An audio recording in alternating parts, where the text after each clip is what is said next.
Adik-adik sekalian, kalian mau sukses, muliakan orang tuamu.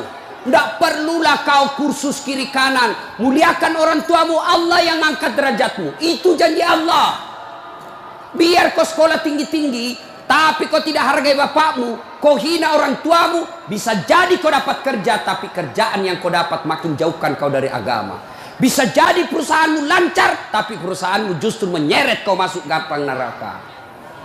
Ada orang tidak cerdas, tidak terlalu berkualitas dirinya, tapi dia muliakan orang tuanya, Allah angkat derajatnya. Maka adik-adik, muliakan orang tua, enak hidupmu. Itu tadi model anak sekolah. Kalau kita model yang sudah punya istri, bagaimana modelnya Ustadz durhakanya? Takut sama istrinya. Dapat rezeki, suaminya bilang, Bu, sudah lama kasihan ini nomor antrinya bapak, mau haji tidak dapat-dapat, ini ada kasihan duit, bagaimana kalau kita kasih umroh dulu ibu, bapak kita kasih umroh dulu di kampung. Apa langsung dia bilang istrinya, apa? Bapakmu terus. Apa? Mamamu terus. Langsung dia bilang suaminya, sudah Mipalek, terserah kau. Ada begitu di sini? Ada. Beleng-beleng. Apa kamu takut sama istrimu? Nawamu semua dia kau ambil semua. Jangan takut sama istri, Pak. Bapak tidak bakal bahagia dalam hidupmu kalau kau lebih takut sama istrimu untuk membahagiakan orang tuamu. Nah. Makanya hidupmu susah dalam rumah tangga. Kenapa? Istrimu kurang ngajar sama ibumu. Maka bilang sama istrimu, jangan coba-coba sakiti perasaan ibu saya.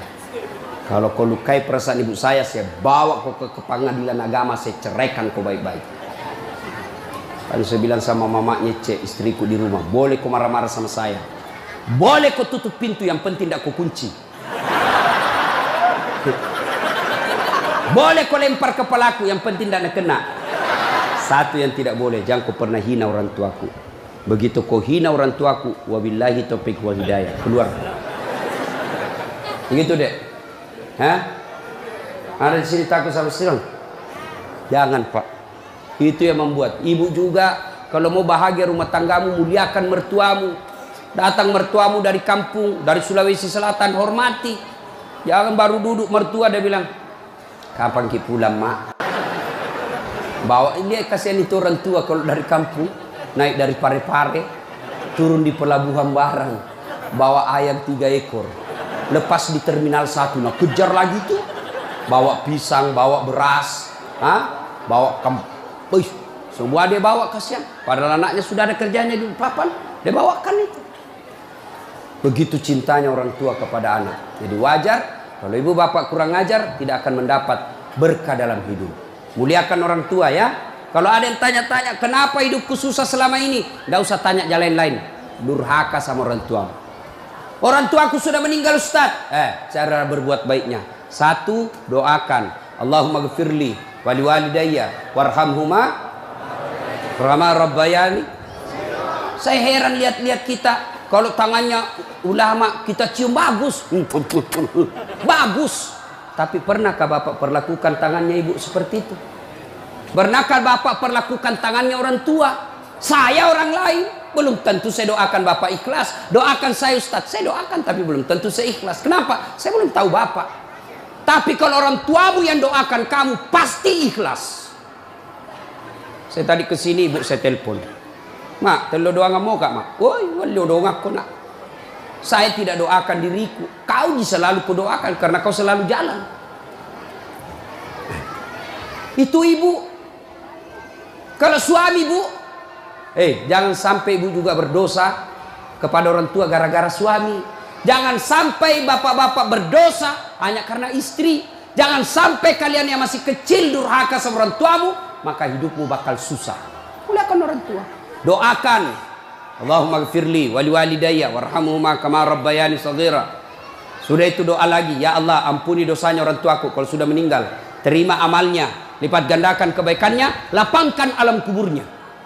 Sudah itu saja. Ada rezeki, sedekah. Ada rezeki, sedekahkan. Saya mau terang kuburnya orang tuaku, perbaiki sound sistemnya masjid. Terang itu kuburnya.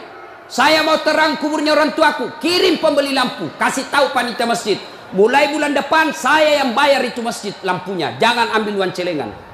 Terang itu kuburnya orang tua. Dan demi Allah, tidak ada orang bangkrut gara-gara rajin sedekah.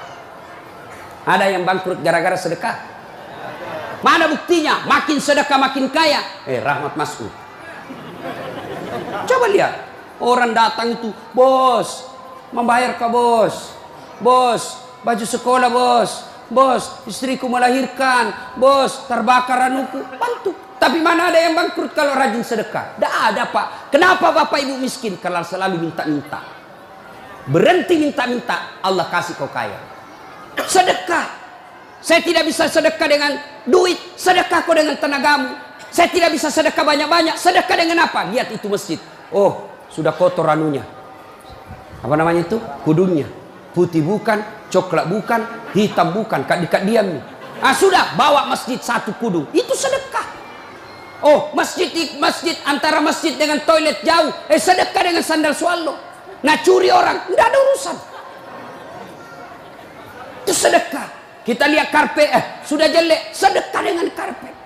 Insyaallah banyak pahala. Hari Jumat kita kirim air botol gelas ke sana, air gelas ke sana, orang minum itu sedekah. Saya cuma bisa nasi bungkus 10 saya sumbang hari Jumat, itu sedekah. Allah tidak lihat banyaknya, yang penting ikhlas banyak daripada sedikit tidak ikhlas. Sedekah. Serius. Sudah sedikit tidak ikhlas lagi. Mending banyak ikhlas. Iya toh? Panasnya di. Nggak bisa konsentrasi sejenak. Lewat-lewat ketawa itu Kak Bos. Nah, Ibu Bapak, salah satu sunnah yang dianjurkan Nabi sholat jamaah. Nabi kumpul-kumpul sama sahabat. Ya, tidak apa-apa, tidak apa-apa. Tidak usah kasih, tidak apa-apa Pak. Sedikit lagi, 5 menit lagi. Menunggu orang masjid takwa. Ya, Nabi, saudara-saudara sekalian, kalian yang tetangga dengan masjid wajib datang berjamaah. Bertanya sahabat, mana tetangga masjid ya Rasul? Kanan masjid 40 rumah, depan masjid 40 rumah, belakang masjid 40 rumah, belakang masjid 40 rumah. Itu tetangga masjid. Bubar. Tiba-tiba datang tunanetra. Tahu tunanetra? Tidak melihat. Ya Rasulullah, bagaimana saya? Oh, kau lain karena kau tidak melihat. Pulang ini. Boleh kau sholat di rumahmu karena kau tidak melihat. Pulang. Belum jauh dipanggil kembali Nabi. Ya fulan, tan. Sini kau dulu. Kenapa? Kau dengar azan di masjid. Saya dengar ya Rasul. Kalau begitu kau wajib datang berjamaah di masjid. Zaman Nabi, tunanetra wajib berjamaah karena dia dengar azan di masjid. Kalau ini hadis diterapkan Pak, penuh ini masjid jamaah. Kenapa? Kalau azan di menara sampai di ujung-ujung rumah dia dengar. Dan alhamdulillah masjid selalu ramai jamaahnya Pak. Terutama kalau subuh penuh sampai di luar. Tidak ada di dalam. Yang di dalam orang tua sudah pensiun. Kentara itu kalau subuh orang tua Pak, bau minyak gosok baru kita masuk pintu. Minyak angin, minyak gosok, cap tawon, tidak ada Bulgari. Orang tua semua di dalam masjid. Kenapa orang malas ke masjid? Satu, karena dia tidak lihat pahalanya. Coba kalau Pak Rahmat Mas'ud umumkan, siapa yang datang sholat berjamaah subuh dapat beras 50 kilo, pembeli pulsa 200.000. Jam 5 sholat subuh, jam 10 malam sudah pesan masjid sampai di luar. Kenapa? Karena dia lihat pahalanya. Yang kedua, kenapa orang malas ke masjid? Karena dia tidak tahu pahalanya. Dengar bapak-bapak ini, terutama kita yang sudah muka-muka sakaratil maut ini, yang sudah tua ya, rajin-rajin ke masjid Pak. Berdoa mudah-mudahan bapak lagi sujud ajal menjemput. Apa keutamaan berjamaah di masjid? Satu, kalau hujan basah baju atau kena debu melengket di badan, ke masjid, bajunya yang basah itu melindungi dia nanti pada masa. Tahu mantel Pak, hujan, kalau hujan pakai payung. Apa tujuan itu payung? Supaya bapak tidak kena air. supaya ibu tidak kena air kalau pakai baju mantel.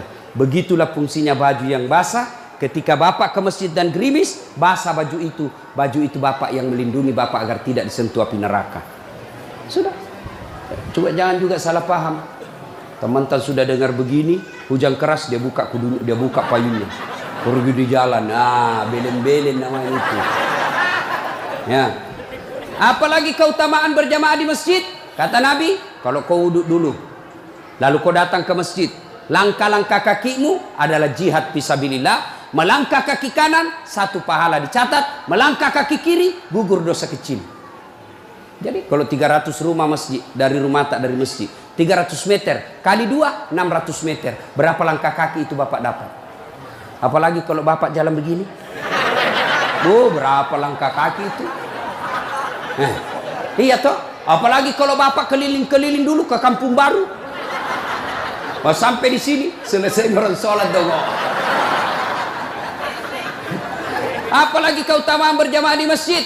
Seluruh materi yang kita lewati, pagar, tembok, dinding, aspal, tumbuhan, semua jadi saksi. Dia akan berkata, ya Allah, jangan kau masukkan dia neraka, masukkan dia surga. Saya saksinya. Tanggal 26 November dia datang berjamaah masjid. Saya yang lihat. Itulah sebabnya kalau kita sholat jamaah, kalau kita datang ke masjid, setiap kita sholat sunnah di masjid, 2 rakaat pindah lagi, 2 rakaat pindah lagi. Supaya apa? Tambah banyak saksinya di akhirat kelak. Itulah sebabnya Nabi menganjurkan, kalau kau ke masjid, lain jalan waktu pergi, lain pula jalan waktu pulang. Ini amalkan Pak, amalkan, itu sunnah. Bapak datang masjid dari pintu sana, pulang dari pintu sana. Itu makin banyak saksi di akhirat. Yang keempat, lipat 27 kali. Artinya, sekali bapak sholat di masjid, 27 kali sholat di rumah baru sama pahalanya. Apalagi, kalau di masjid ada disebut doa bersama. Mungkin di rumah bapak susah sholat. Mungkin di rumah banyak godaan. Mungkin di rumah ibu bingung. Ini saya sudah tahiyat atau belum? Ini sudah 2 atau 3. Ini apa? Kalau di masjid aman. Tidak ada kecemasan seperti itu. Nah, itu datang ke masjid. Yang berikutnya, yang membuat orang malas ke masjid. Tadi, yang ketiga, manajemen masjid tidak bagus. Mana manajemen masjid yang tidak bagus? Selalu disimpan saldo kas. Jangan simpan saldo Pak. Dengar ini panitia masjid. Bapak kalau simpan saldo kas di masjid, bapak yang tanggung dosanya, tidak jalan amalnya orang. Saldo kas 80 juta. Jangan simpan. Cari orang yang susah, yang rajin berjamaah. Ada utangnya di bank, bayarkan supaya dia lepas dari kredit. Boleh itu. Baru dia suruh cicil ke masjid. Kalau dia di bank berbunga, makin susah hidupnya. Boleh. Saldo kas 80 juta. Kita mau kencing tidak ada air. Kerannya rusak-rusak. Simpan, jangan. Berhenti jadi panitia kalau bapak tidak bisa urus masjid. Yang sudah tua mundurlah. Kasih anak muda. Ini masjid bukan perusahaan punya. Begitukah di sini? Hah? Jangan marah Pak. Siapa suruh kau panggil Kak? Mau kok. Demi Allah Pak, bapak tanggung kalau amalnya orang tidak jalan. Bapak coba kalau itu uang cuma 100.000, tapi diberikan keran, maka selama keran itu berputar, selama itu orang yang punya uang dapat pahala. Tapi kalau dia cuma di bank disimpan, tidak jalan amalnya. Belikan dispenser, belikan kopi, tidak apa-apa, boleh. Jangan ditulis di masjid, dilarang tidur. Siapa yang larang tidur di masjid? Tidak ada dalilnya. Ayo, bapak pernah ke tanah suci di Madinah, pernah ke Mekah, ada tidak ditulis dilarang tidur? Tidak Pak. Barangkali ada orang tidak bisa tidur di rumahnya, dia datang ke masjid supaya bisa tidur. Itu memang boleh. Yang tidak boleh, ngiler. Maka kalau kau mau tidur di masjid, bawa kau bantal. Kalau tidak bisa kau gelisah kau di rumahmu, bertengkar kau sama istrimu, istrimu ngomel terus. Maka dia bilang, jangan kau pulang, merdeka. Bodoh itu istri sekarang kalau Nabi bilang sama istrinya, jangan kau pulang. Oh gembirai. Langsung Nabi bilang pacarnya, sini kau sayang, di rumahku kau tidur, kulayani kau dengan baik. Sudah. Jangan ditulis, jangan bawa anak-anak berisik. Bersyukur kalau masih ada anak-anak berisik di masjid. Kalau tidak ada anak-anak berisik di masjid, maka tidak ada lagi nanti yang mau datang di masjid. Kalian juga orang tua, kalau anakmu mau ke masjid, belikan songkok dan baju baru. Anaknya mau pergi, Pak, mau pergi masjid, belikan nggak songkok? Apa dia bilang? Itu nak, songkok na nenek nu kau pakai. Anaknya nomor 7, songkok na neneknya nomor 10. Tak buas si songkok nama buas sih. Berteriak ni temannya, Pak Doja. Tidak mau ya nak tak pergi masjid. Itu mi pentingnya anak muda jadi pengurus masjid. Karena kalian kalau sudah tua tidak ada yang tahu. Kau juga anak muda, muliakan orang tua. Tempatkan di mana itu orang tua, tempatkan sebagai penasehat masjid. Jangan masjid dikira dia punya. Ini lembaga umat yang punya. Kasih karpet yang bagus. Ada saldo kas, jangan simpan Pak, Bapak berdosa. Tidak jalan amalnya orang. Apalagi membuat orang malas ke masjid. Apa? Kadang-kala apa? Sound sistemnya jelek. Begitu kita takbir Allahu Akbar, langsung story.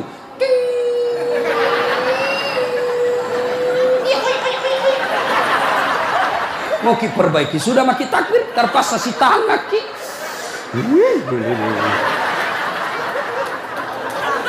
Apalagi membuat orang malas ke masjid. Apa? Kadang-kala muadzin. Jengkel orang dengar muadzin. Orang tua, sudah tua, tidak mau tom mengalah, mundur na wasangiko.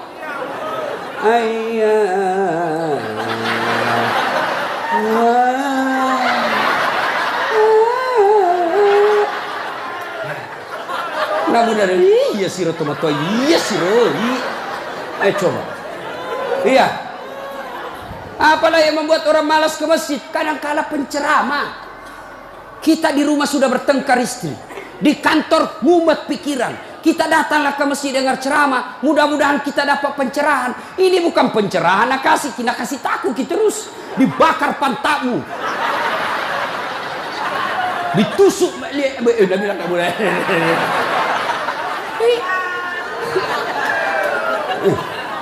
Iya. Apalagi yang kasih malas orang ke masjid. Kadang-kala apa? Imam. Ada juga imam suka sekali baca panjang. Tidak tahu juga apa nak baca. Nagaret memi. Dalin. Al-Fatihah paling nak baca.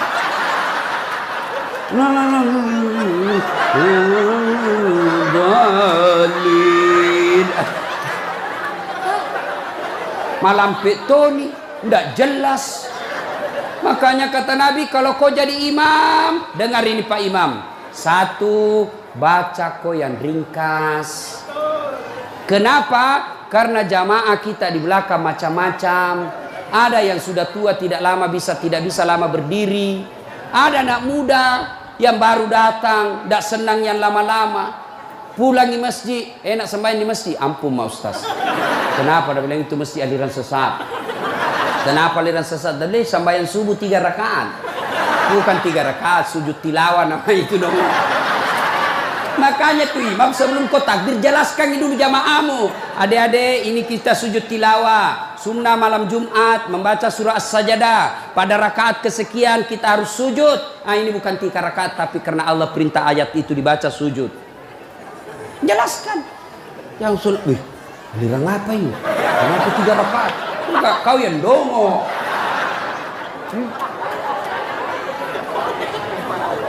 Tidak bisa orang lama-lama di belakang Pak. Mungkin ada orang termati yang ya karena dia tobat usia senja, tidak bisa lama kasih berdiri. Batena musessa, nak naik. Naik lagi kepalanya, belum bisa selesai. Nah ular, malampir jatuh lagi, naik udah lagi. Ada barangkali di dalam jamaah Satpol PP yang pakai sepatu baru, lama aku baca, nah lupa simpan baik-baik sepatunya, pasti dia hilang di sepatu. Bapak imam sesat, maka pasti dia tidak khusyuk. Ada barangkali juga ibu-ibu yang sekali kentut sudah makan pete.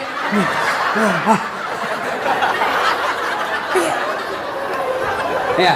Yang kedua kata Nabi, kalau kau jadi imam, baca yang umumnya orang hafal.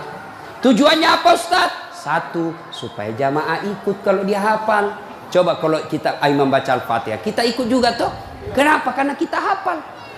Tapi coba imam membaca surah Al-Baqarah ayat 10 sampai 120. Nah, imam sibuk dengan bacanya, kita sibuk dengan hayalan tak. Mau ikut, tidak dihafal. Mau ruku, belum ruku, terpaksa dibaca semua pengumuman masjid. Keadaan keuangan masjid, saldo kas pengeluaran, sumbangan dari haji, dibaca semua. Belum selesai ini sudah dibaca satu palampang ini, satu ini dibaca lagi Persatuan Guru Republik Indonesia. Belum selesai imam dibaca lagi bajunya tim sukses, Rahmat Masud, calon wali kota Balikpapan. Semua Pak dibaca. Siapa salah? Imam. Ada ini cerita gini, wallahu alam benar atau tidak. Ada penghafal Quran, dites bacaannya. Nah, kau imam, kau mau dengar bacaanmu, imamlah dia. Dia baca betul yang susah. Hanya dia yang tahu. Tiba-tiba jatuh cicak di kepalanya. Tas silang itu, stres. Orang stres hilang bacaannya. Apa sambungannya ini ayat? Mau ruku, tidak tahu apa sambungannya? Tidak ada tuh bisa bantu. Terpaksa Nabi bilang imam, tolong bantu di belakang. Nabi bilang di belakang, saya juga tidak tahu. Tiba-tiba berteriak anak muda. Dia bilang, kalau begitu ya sudah, ya Allahu Akbar. Siapa salah? Siapa salah? Siapa salah? Ini waktuku kuliah ini, kisah nyata. Waktu saya KKN. Belum Pak jadi ustaz waktu itu. Ada temanku, baru kenal ceritanya ini. Pikir sholat di posko. Dia pakai gamis, bajuan itu, baju ustaz sih. Bilang, alumni pesantren ini. Ya imam, dialah imam. Al-Fatihah lancar. Begitu dia baca Al-Kafirun, aku bilang aja macam apa? Macam apa iya? Wala antum abiduna ma'abud, wala ana abidum ma'abattum, wala antum abiduna ma'abud, wala ana abidum wala antum abid, wala ana. Jengkel temanku yang anak fakultas sastra. Langsung teriak, Nabi bilang, "Woi, kenapa itu tak putar-putar tidak mau sampai?" Nabi bilang, ini imam, ilmi juga kupikir. Kacau sholat. Siapa salah? Siapa salah? Imam. Ini waktuku SD di kampung, sembahyang asar. Sujud Pak Imam lama sekali. Apa ini imam lama sekali sujud? Tiba-tiba ada temanku nangkak kepalanya, sembahyang asar tuh. Dan setelah, tidak ada imam. Ternyata imam keluar dari pintu samping. Kacau sholat bubar, tidak ada imam. Selesai sholat ditanya, Pak Imam, kenapa kau tinggalkan saf? Nabi bilang, kentut kanan. Pak Imam, lain kali kalau Bapak Imam kentut, kasih bangun ki dulu supaya dilihat kau pergi. Nabi bilang, aku sengaja nak, karena malu kau lihat. Kacau sholat. Siapa salah? Siapa salah? Imam. Makanya agama mengajarkan dalam fikih sholat jamaah, hati-hati pilih imam. Makmum siapa saja boleh jadi makmum. Mulai orang gila sampai orang sadar boleh jadi makmum. Mulai orang dewasa sampai belum balik boleh jadi makmum. Mulai orang cerdas sampai orang blow on boleh jadi makmum. Imam tidak boleh. Hati-hati. Kenapa? Salah imam, kacau sapu. Maka hati-hati. Kalau salah imam, bubar jamaah. Perlu. Dia tanya, Ustadz bagaimana kalau perempuan? Boleh ibu perempuan ke masjid, tapi tidak dianjurkan. Tapi kalau mau ke masjid, jangan dilarang kata Nabi. Kenapa perempuan dulu tidak dianjurkan ke masjid? Karena dulu tidak aman. Kalau pergi sendiri diculik dan diperkosa dulu. Sekarang di Manggar aman. Siapa mau culik? Apalagi kalau ibu sudah 60 tahun. Siapa mau culik bu? Bikin susah. Ada remaja. Ini ustadz yang ceramah. Tidak pernah saya pondok Pak. Tidak pernah saya sekolah pondok. SD sekolah umum, SMP sekolah umum, SMA sekolah umum, sarjana sekolah umum, S2 sekolah umum, S3 sekolah umum. Di mana saya belajar agama? Datang ke masjid. Saya kalau Ramadan dulu zaman SMP dan SMA, saya sudah bermalam di masjid. Waktu itu belum saya tahu apa itu itikaf. Tapi ternyata itulah itikaf, tinggal di masjid. Apa kerjaku? Kalau sudah jam 2 teriaklah saya di masjid. Sahur, sahur, sahur. Kalau ada lebih kue bawa sedikit ke masjid. Kita mau juga buka puasa, mau makan sahur di sini. Cuma ada dulu imam di kampungku aneh-aneh, Pak. Berteriak, ini bilang, jangan Pak, jangan Pak. Orang kaget semua, siapa yang pukul Pak Doja? Oh, lari semua orang ke masjid. Jangan Pak. Ternyata jam 4. Kacau orang. Sudah itu ditegur, jangan bilang jangan Pak. Kaget, karena Pak Doja tidak tahu. Nah bilang lagi, sahur, sahur. Sudah jam 3 lewat 60 menit. Cocok tahu aja gampang. Ayo, ibu bapak, saudara-saudara sekalian, kita juga jamaah ada aturannya. Sudah ya? Nah, karena sudah waktu dari tadi saya tunggu, alhamdulillah. Kalau masih mau dengar ceramah, kita pergi rame-rame ke Masjid Taqwa. Kan tidak dibayar gitu. Nah, kita sama-sama lah ke sana. Ini saja tausiah kita, mudah-mudahan ada manfaat.